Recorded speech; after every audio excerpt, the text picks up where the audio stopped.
স্বপ্ন বাস্তবে রূপায়িত করার পূর্বে স্বপ্ন দেখা প্রয়োজন। সফলতার কাহিনী অপেক্ষা ব্যর্থতার কাহিনী পড়ো। সেখান থেকে সফলতার দিশা খুঁজে পাবে। আমার কাছে নেগেটিভ এক্সপেরিয়েন্স বলে কিছুই নেই। যদি আমি কাজকে ভালোবাসি, তাহলে শত ব্যস্ততার মধ্যেও কাজটি করার জন্য সময় বের করে নিতে পারব।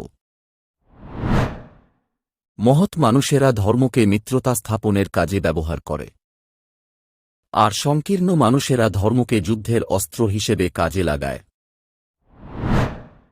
যদি তোমার সবকিছু শেষ হয়ে যায়, ভেঙে পড়ো না।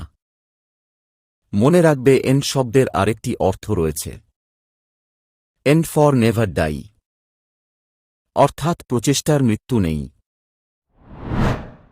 দেশের সবথেকে বুদ্ধিমান মানুষেরা লাস্ট বেঞ্চ থেকে উঠে আসে।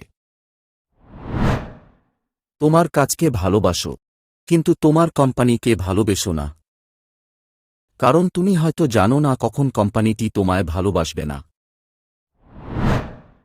ঘোড়া ও পাখি কোনোদিন অসুখী নয়, কারণ তারা অপর ঘোড়া বা অপর পাখিকে সুখী করার চেষ্টা করে না। সেই ভালো শিক্ষার্থী হয় যে প্রশ্ন করতে পারে। তাই ছাত্রছাত্রীদের প্রশ্ন করার সুযোগ দিতে হবে।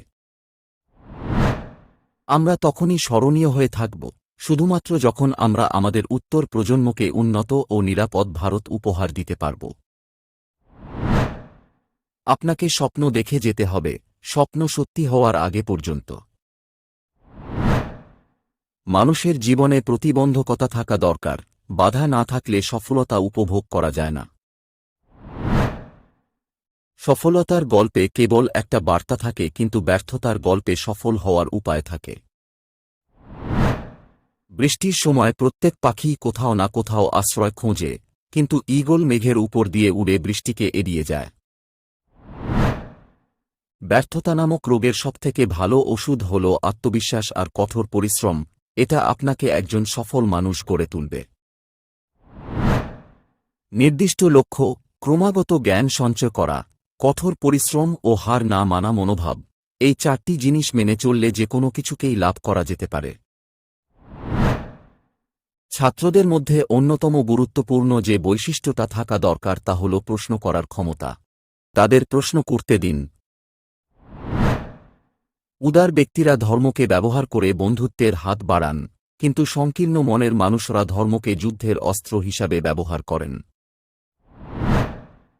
আমার সাফল্যের সংজ্ঞা যথেষ্ট শক্তিশালী হলে ব্যর্থতা কখনই আমাকে অতিক্রম করতে পারবে না।